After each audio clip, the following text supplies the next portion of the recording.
Day in my life with napagtripan ng pamangkin. Gandang-ganda po sila sa tita na ina nila. Bakit tinatawa na Sab? Sab?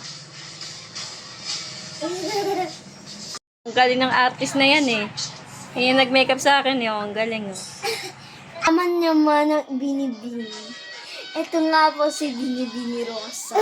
Binibini Diana. Binibini. Ang reyna. Teng, di ba lagi na? Ang mayaman na tao.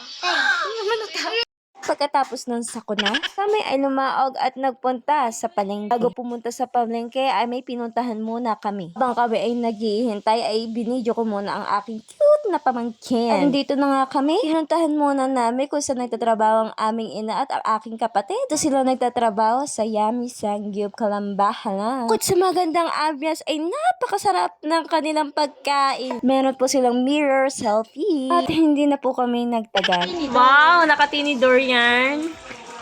Wow. Oh. Katinidor. Oh. Wow, may ano pa, soft drinks pa siya, oh. Oh. Soft drinks. Wow. Ito soft drinks. Ito ah. Sa lamesa. At hanggang dito na lang ang maikli kong vlog. Hanggang sa muli. Ang takaw talaga niya, oh.